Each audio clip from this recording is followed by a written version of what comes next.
ഇത് മാസ് മോട്ടോഴ്സിന്നാണ് നമ്മുടെ Honda deo work complete ആയിട്ടുണ്ടായതിന് ശേഷം നമ്മൾ അതിൻ്റെ ബോഡിയൊക്കെ ഒന്ന് അഴിച്ചിട്ടൊന്ന് വാഷ് ചെയ്തിട്ടുണ്ട്. അതിൻ്റെ ഉള്ളിലൊക്കെ അതിനുള്ള ചെളിയെന്നൊന്നും പറയാനില്ല, ചെറുതായിട്ടൊക്കെ ഉണ്ടായിരുന്നു. അതൊക്കെ നമ്മൾ ക്ലിയർ ചെയ്തിട്ടുണ്ട്.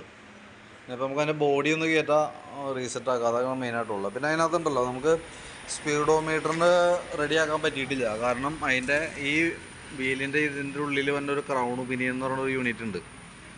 അത് അടന്നു പോയേക്കാണ്, ഒടിഞ്ഞു പോയേക്കാണ്. അപ്പോൾ അത് നമുക്ക് പഴയ മോഡലായതുകൊണ്ട് ഐറ്റം ഓൾറെഡി സ്റ്റോക്കിലില്ല.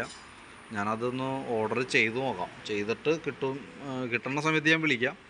അതല്ലെങ്കിൽ നമുക്ക് അടുത്ത സർവീസിൽ എന്തെങ്കിലും ചെയ്യാം. അടുത്ത സർവീസിൽ ഏകദേശം നമുക്കൊരു ഡേറ്റ് കണക്കാക്കിയിട്ട് ഞാനിവിടെ ബുക്കിംഗ് ആയിട്ട് ചെയ്തിട്ടേക്കാം. അപ്പോൾ അത് വിളിച്ച് പറയാം. അപ്പോൾ അത് കണക്കാക്കി വന്ന് നമുക്ക് സർവീസ് ചെയ്യണ കൂട്ടത്തേക്കൂടെ മാറ്റിയാലും മതി.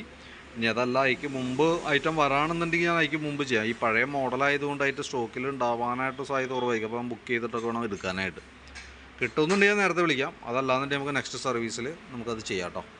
അപ്പോൾ ഇനിയിപ്പോൾ ബോഡി കയറ്റി കഴിഞ്ഞാൽ നമുക്ക് വണ്ടി ബില്ലാകാം. ബില്ലായി കഴിഞ്ഞാൽ കോൺടാക്ട് ചെയ്യാം. ഓക്കെ.